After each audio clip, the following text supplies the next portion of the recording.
Hello, everyone. It's great to be here today among all these wonderful people. I am Priyanka Neelakrishnan, Enterprise Cybersecurity Product Leader, Author, and Instructor. Today, I'm here to talk about data security in the AI era. Little bit about myself. My corporate career started at Ericsson, working on segment routing, helping customers move from traditional to software-defined networks. My master's thesis was in SDN.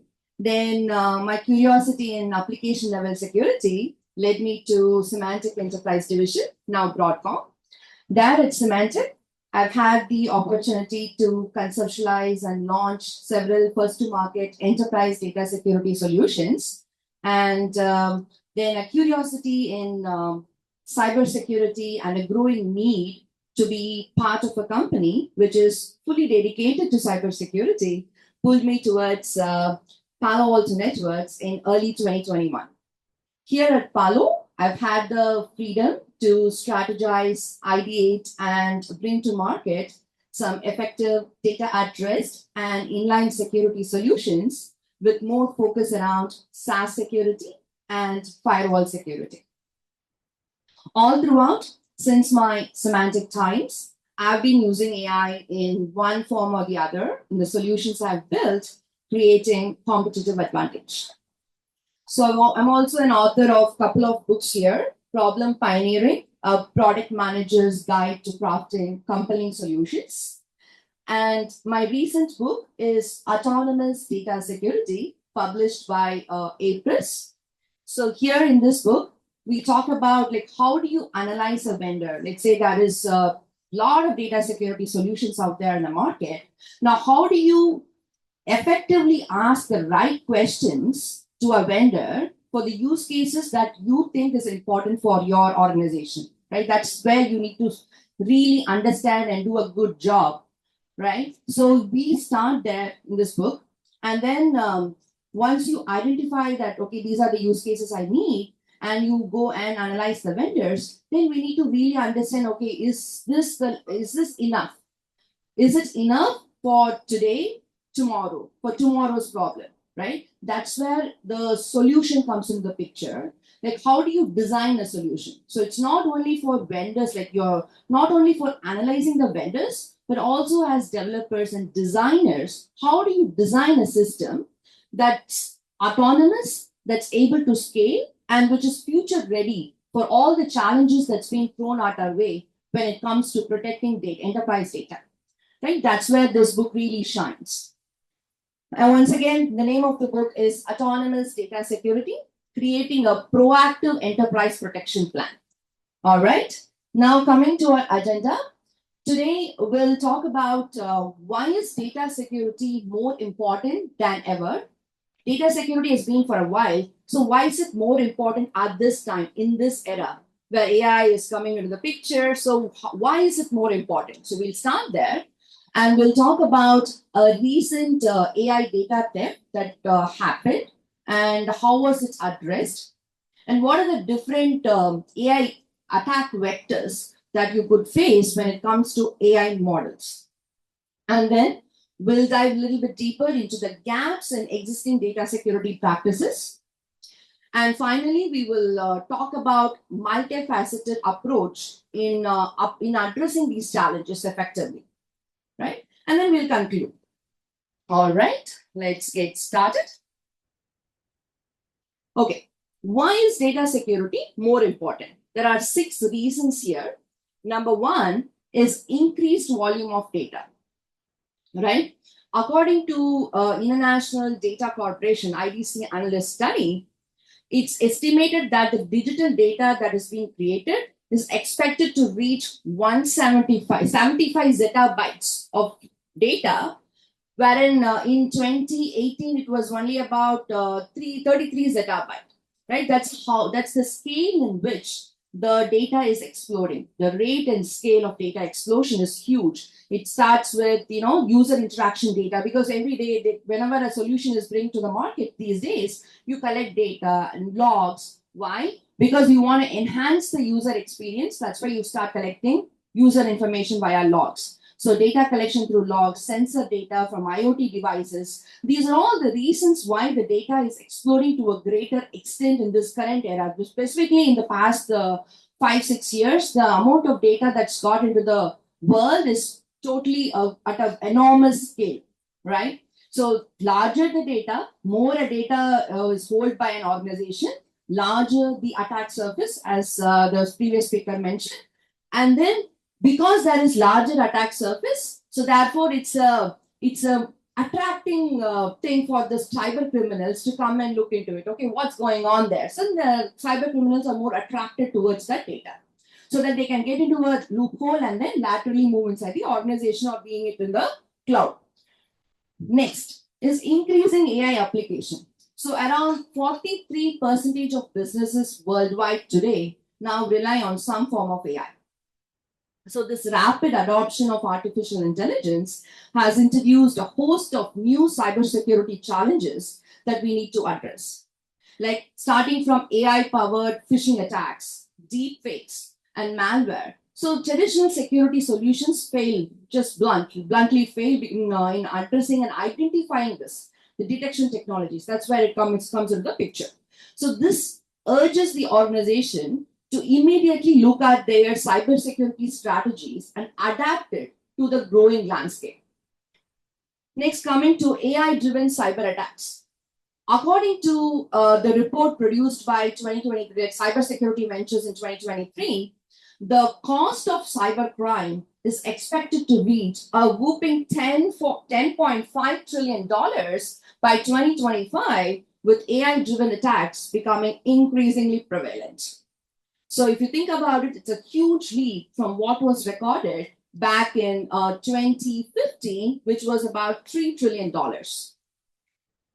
Now, coming to crown jewels and training data. So what do I mean by crown jewels? That's the goal, right? What is the goal that you need to protect?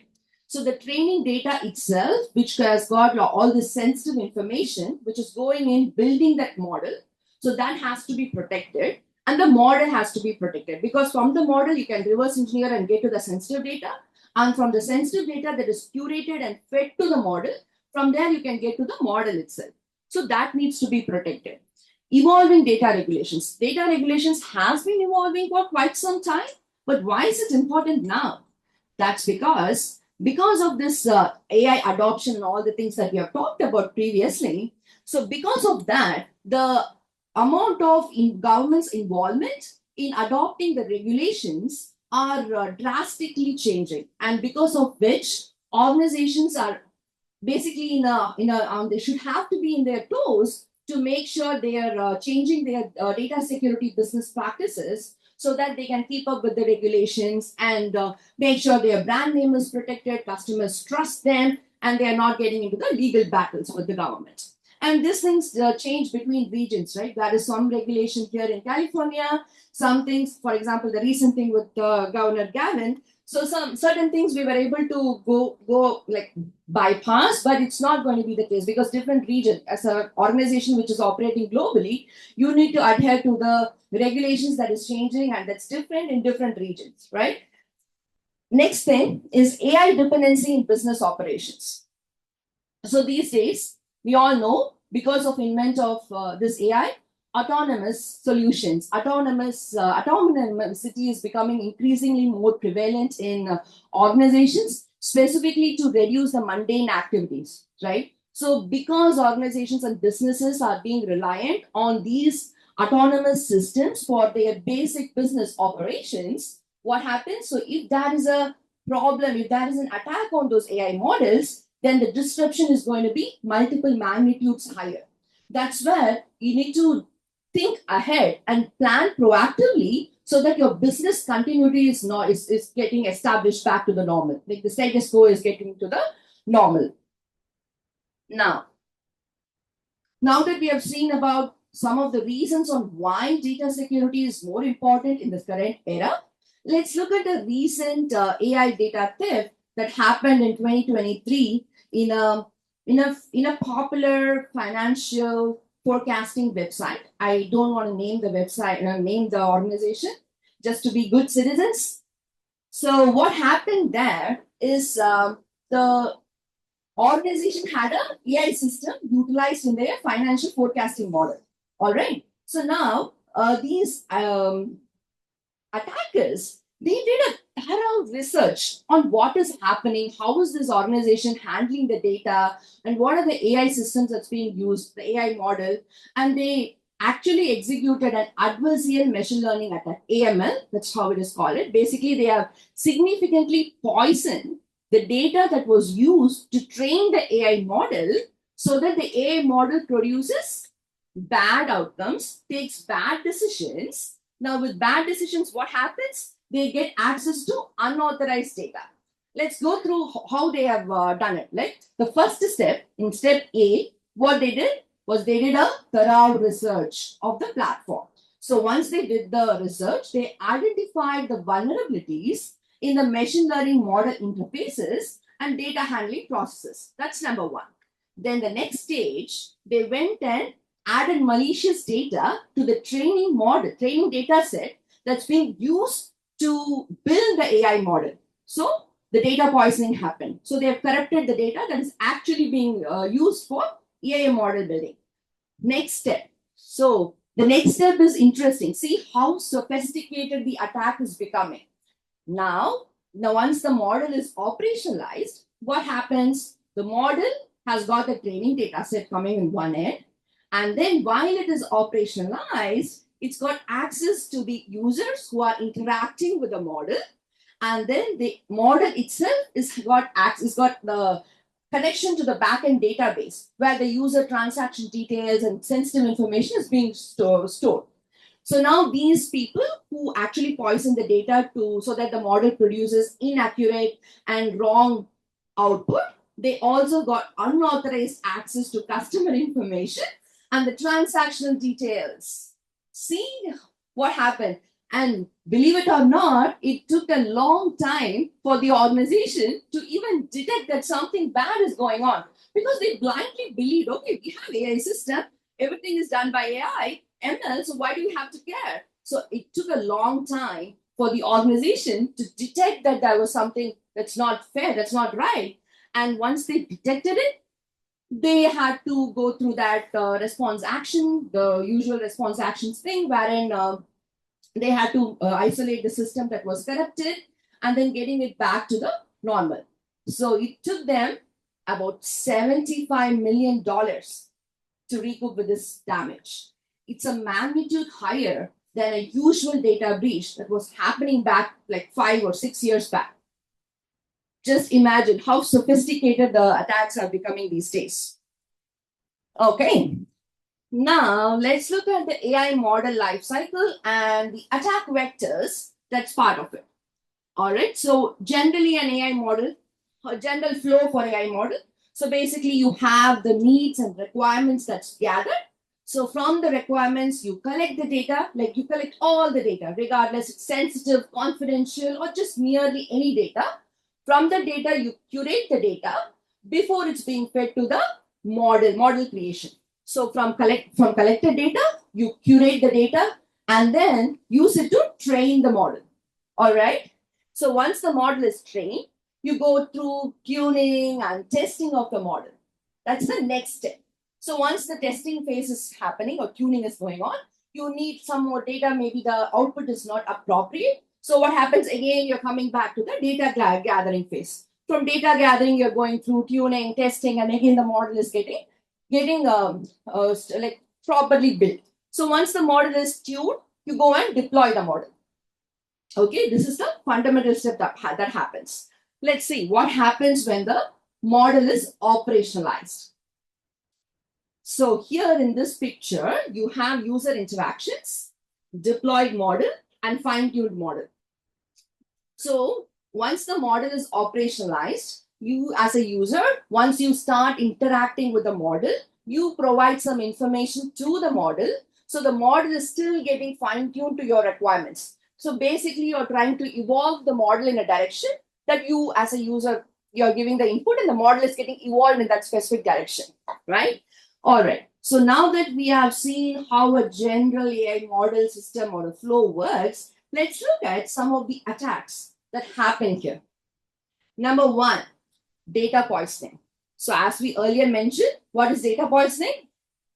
You're poisoning. The gold is getting poisoned. The crown jewels are getting poisoned. What are the crown jewels? They're nothing but the training data that's used to create the model. Right? You're with malicious information, malicious data, you're poisoning the actual data that is used for the model to in this learning process. So that's data poisoning. Next comes adversarial attacks. What is adversarial attacks? The usual prompt injection attacks and these attacks that happens in this phase where user interactions with the deployed model happens. So here the user is providing information to the model and deceiving the AI model. So that's where this adversarial attacks originate. Next, algorithmic bias. Yes, we are being an AI thing for quite some time. We have heard a lot of things that's happening with algorithmic bias. Specifically the recent case from a well-known company wherein their hiring platform was biased against women because of this algorithmic bias, because the model which was being built did not get the complete data. Partial data was given to the model, so then model became biased towards one side. It could be anything, but here in this case, this is what has happened. Next, unauthorized model access.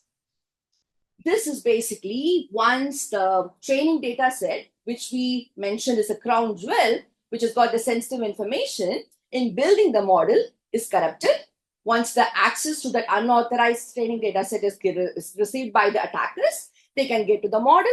From the model, they can get back to the actual sensitive data. That is the model inversion attack. You're reverse engineering and getting back to the sensitive data and vice versa. Training data set and model and training data set. With all this, there are three impacts that primarily happens. One is the privacy violation. It's a very, very serious thing that many of them trying to overcome, but oftentimes it's a challenge. It's still a challenge. It's a thing that's existing from the very long time, but these days it's become even more important, the privacy violation. The next thing is data breach. The sensitive data and the confidential data is getting breached and the data is leaving your organization. And finally, the lack of transparency. Of course, with AI, it's a blessing and a disguise because you're now not in the realms of what is possible through logic. You're exploring the realms of what's imaginable with AI. So it's a boon. In one case, you're not limited to any of the caveats that we have in the current era, but at the same time, it's like a black box. You don't know how it would get evolved. So that's where these adversarial attacks and these things play a bigger picture, where the model is evolved in a wrong direction, which is not actually ethical, right? So now let's look at some gaps in existing data security practices. So number one size fits all policies are definitely a problem. We have had organizations, small, medium, and large, wherein they are trying to create policies. Certain times the policies are like overly stringent. Their guardrails are so big that we find it hard to get the job done. And sometimes the guardrails are so low that it's very simple for anyone to come and get the data out and just fly away, right? So there is no one size fits all policy for the organizations. And they need to keep on adding exceptions, fine tuning, adding exceptions one after the other, and or not conditions. So the policy object, if you see, becomes so bulky that you don't know whoever has created it. They themselves don't know what's going on with my policy. Like, what is this policy doing? Okay, fine, I don't know what's going on. Okay, let me create another policy. Now the policy is existing in the system, but just that it's like a waste, it's corrupting, it's basically taking out the space. Next comes outdated policies. So because you cannot maintain the policies, there are a lot of outdated policies that's lying in the system, and it's causing a lot of trouble because I don't know what's going on. I keep on adding policies, and when I want to change from one vendor to another vendor because they have some technology which I think is important for my organization, now I'm scared. Now I don't know what I've put in my system. I don't know what's happening with my existing data security solution. Then how can I make an informed decision? Because there is no information to help you make an informed decision. Next comes coverage gaps in enforcement points. All right, I have a policy. Let's say all is good. I have a policy. Now, what happens to the enforcement?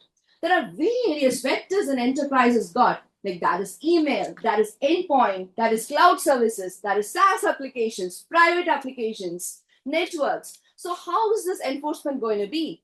Do I have a policy which is common across all these vectors?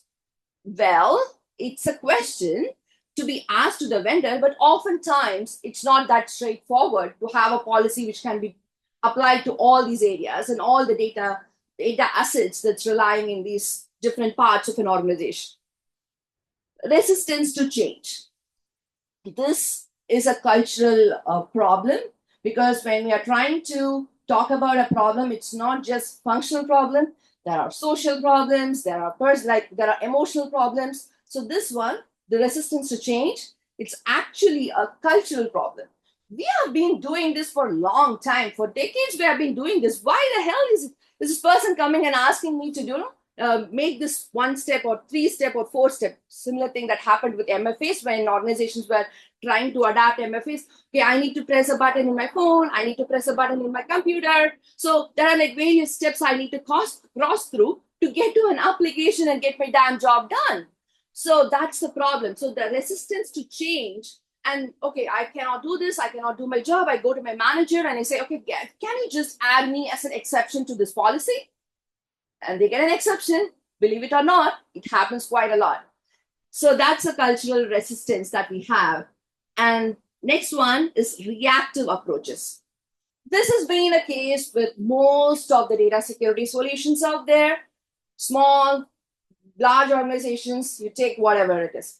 There are reactive approaches that's being followed even today, and it's majority, let's say. Once a data breach happens, the incident happens, you take a while for you to detect what has happened, and then go and create your response actions to it to get back to the status quo. That's a reactive approach. Now, underestimation of insider threats. This happens because people think that when it comes to cybersecurity, people generally think that, okay, it's someone outside, it's an attacker, it's someone from a different country, which is not, in coordination with my current organization or my country, is coming in and creating an attack. It's a bot coming from outside. It's a threat. It's a malware that someone outside from in the corner of the world has created. It's coming and bothering me. But that's not the actual case. There is a lot of people inside the company with malicious users and negligent users, right? They are the ones who are closer to the crown jewels. So you need to make sure how you're trusting them. That's where the zero trust approach comes into the picture, right? Never trust, always verify. Adaptive policies and all this, because zero trust has to be there, because there is no other way. Given today we are not tied to the perimeter, the work is happening everywhere, believe it or not. We are asked to getting into the organization. You need to come to the job, you need to come in person.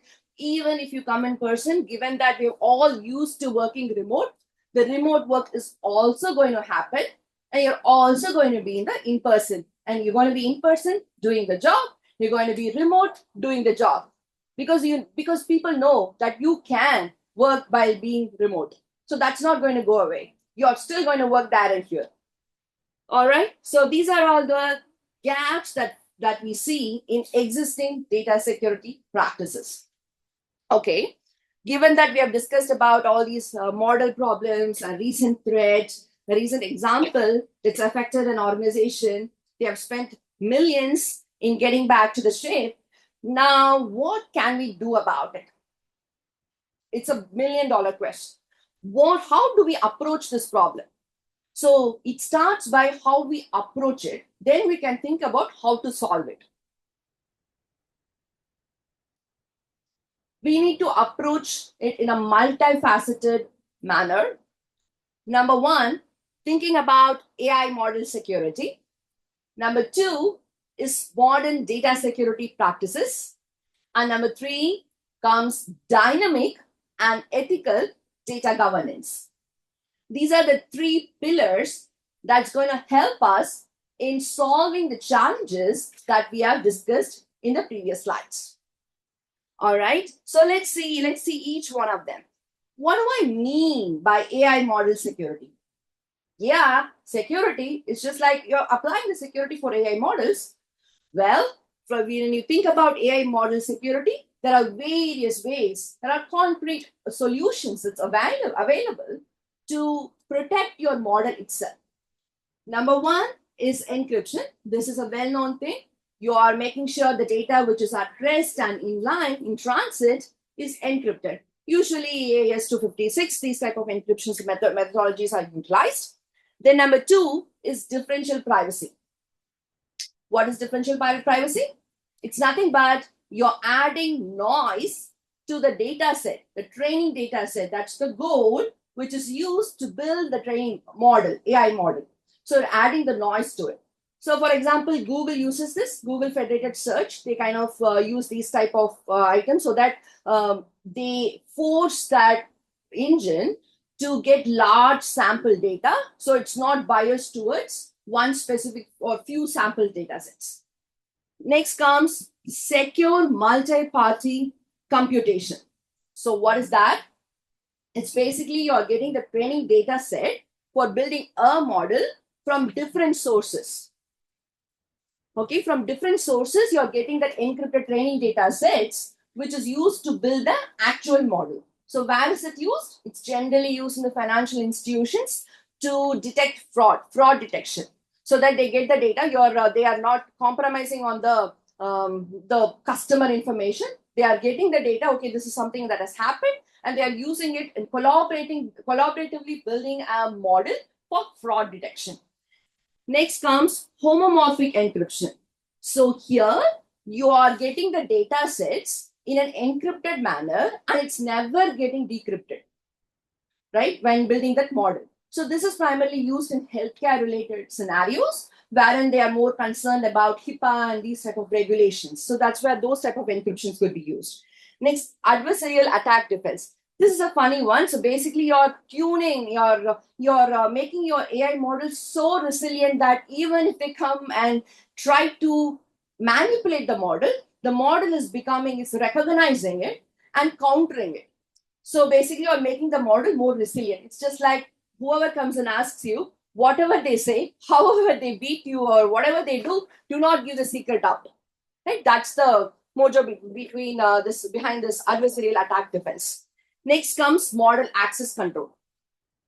Access control is very, very important. It can be solved there are multiple ways in which access control can be solved. One is the very simple RBAC role-based access controls, and there are this adaptive access controls that is possible. And anomaly detection, like you're detecting using ML algorithms, you're detecting and then making sure the privilege is properly managed. You're not allowing the users to abuse the privilege that's given to them via the access control regulations. Then comes watermarking AI models. So what is it? Why is it important? Well, it's like you're adding a unique identifier to the proprietary model that you have created, so that when the model leaves out, you have the watermark in it. So your PII information, your proprietary information is properly protected. That's watermarking the model. Then finally comes model auditing. Yeah, like the case that we recently saw. So we need to constantly maintain the auditing practices on the model to make sure the privacy and accuracy of the model is as expected. It needs to be automated, and we need to have that mechanism in place to make sure it is properly maintained. All right, now let's look at what is modern data security. Data security, data loss prevention, information protection, these are all the terms that stand in the market for a long time. But what is modern data security? Right? The core of modern data security is these 5 pillars. Number 1 is automated policies. We talked about the issues in existing data practices because of policies. Now, why don't we use AI in a good way to fight the AI-driven attacks via the AI? That's where these automated policies come into the picture, wherein you're trying to reduce the human errors and create policies in an automated fashion based on the information that you have gathered from the system, so that you're reducing the human error and focusing more on the information that is gathered through feedback and supervised learning and the data itself, by how that specific organization you're customizing, collecting the data, and providing recommendation systems. There is like policy recommendation systems, feedback recommendation systems, whatnot. Next comes analytics. So in analytics, it's like you're basically following the user, following the data, and making sure you have all the information available to predict a pattern. So once you have the pattern, what you can do is, let's say you're creating an incident.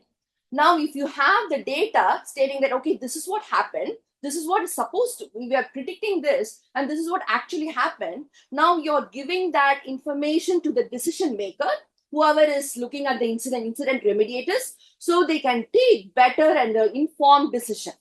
So that's where this analytics come in the picture. Then comes anomaly detection. Here, we are baselining the normal behavior of the user, of the system, of the application, and of the data, of the files itself. So how is it being used? How is it being accessed, right? So once you have the baseline created, that's when you're detecting an anomaly before it becomes an escalated, bringing the fort down kind of a problem. So that's where this anomaly detection helps you in a lot more way than you can think. Then comes detection technologies. We've discussed about deepfakes, all the other like structured data, unstructured data. So this is where like investing in the core detection technologies, like going deeper, plays and gives you multiple times returns back. You need to focus on IDM as index data matching, exact data matching, and deepfake detection. There are like various detection technologies that's available. You need to constantly invest and research. It's not just about, believe it or not, guys, it's not just about having features like shiny features. Can say that, okay, I can do that, I can do this, but can you do the fundamentals? If you cannot do the fundamentals, if you cannot make sure my SSN number, my credit card numbers, which are very basic, if you cannot detect them effectively, whichever mode they come from, like I can take a picture, I can share it, I can speak, I can share that number. So whichever mode it comes, if you cannot do the basics, I don't care what you do with all the shiny features and stuff. So focus on making sure your infrastructure, the basics are properly, strongly maintained, right? Next comes zero trust model. So zero trust, never trust, always verify. Make sure that your identity system is least privileged access is what you could always be focusing on. There are many organizations that are going to zero trust model. Even our United States nation, like we are trying to get to that zero trust model through Biden's executive reports and all that. So basically, you're segmenting the network, segmenting the data where it is stored, so that you're avoiding the lateral move once the attacker comes into the system, in the company. Either way. Then comes proactive data security. All right. We have talked about reactive security as a gap in the previous slide. So what is proactive security? You're ensuring that even before the breach happens, you have proper risk assessments in place so that you can identify the vulnerabilities. See what happened in the case that we have looked at in the financial organization, that risk, right? Basically, the attackers from outside, if they can analyze, research, and identify the vulnerability, why can't you as an organization, you have all the data with you? Why can't you do that beforehand? So that you could have avoided that $75 million of thing that you had to go through, right? It's not just $75 million, it's also about the brand reputation that comes into the picture.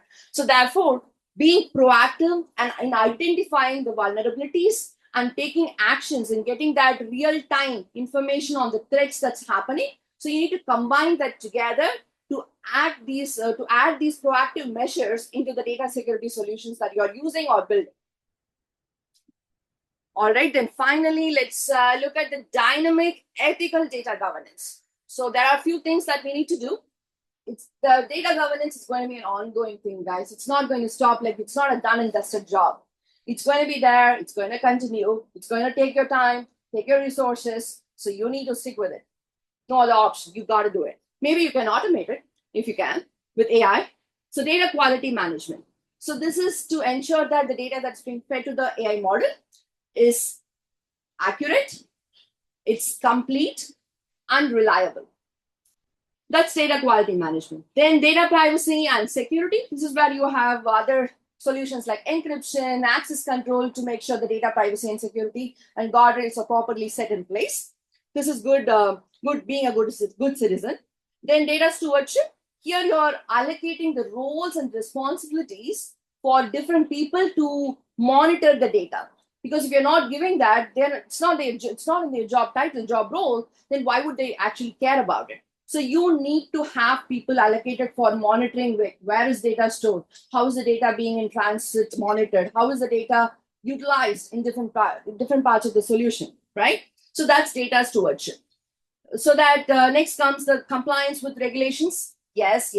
Oftentimes people say, okay, if I can just get this done, and if I can just take the shortcut, if I can just disable this specific setting and get this done so that I'll come and enable it. Definitely, I'll come and enable it. But what happens? They are taking shortcuts. You're encouraging the shortcuts because you're worried about the short-term profit, short-term thing, and forgetting about the medium and long-term impact because of that.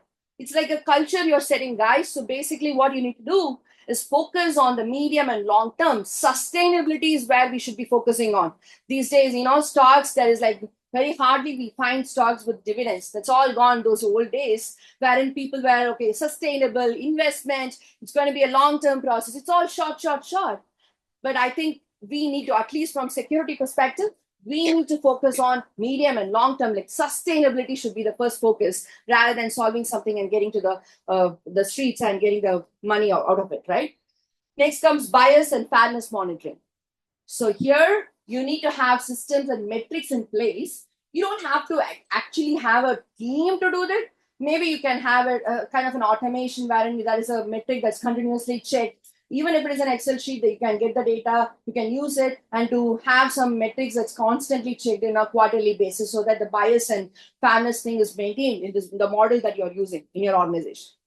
Next comes ethical data usage. So make sure you get the consent from people before using their data. Basic, right? But people, many times they forget to do that. So that's important. And anonymize the data where it's required so that you can keep using the data. Otherwise, there is going to be a legal case that's coming your way and you cannot use the data in the long term. All right. So by focusing on ethical AI governance, data governance, and modern data security and AI model security, you can create a solution that is future ready for the present and as well as for the future, so that you're not just relying on your people, but you're relying on the system and the people together. So you're protecting your organization and your complete ecosystem is protected. Because these days, if something happens to an AI system where the data is coming from different ecosystems, different organizations, different businesses, you're not just going down.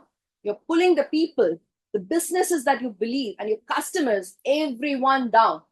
So therefore, it's very important to focus on cybersecurity and making sure that you have your team think about medium and long-term business objectives so that you can sustain your business and the businesses around you. All right, so this is my book. Again, we're going to conclude. So this is my book, so Autonomous Data Security. So if you're interested, please go in and check it out. It's there on Amazon. It's there in Springer website. There is this 20% off coupon that you can use. That is PHACK24. I've also given a book out. I think this gentleman got the book. I can show the book if you can give me for a minute. Thank you. So this is my book. This is a physical copy of my book, Autonomous Data Security. It's a little bit, it's bulkier. I thought of starting with, we're doing 200 pages, but somehow we went to 400 pages. I wanted to make sure the data that I'm putting outside is relevant for the long term and people really use it. So it's about 400 pages. You have the front and you have about me in the back. What is this book about? So it's going to help you in deciding what questions to ask when you're evaluating a vendor and how to think about a data security solution. And if you have to build one, how do you think about designing it? So all of that is covered in this. book, and it's a complete book. It's not focusing on one specific vector. As I mentioned, the holistic approach for data security is very important. So we'll talk about on-prem and cloud. It's going to be complete, right? So that's the beauty of this book. All right. Thank you, everybody, for your time today. I wish you have a secure future. Thank you. Is there any questions? All right. I'll let you guys have this. There's a lot of things that we discussed. Let this sink in, and you can connect me in LinkedIn anytime. All right. Thank you very much.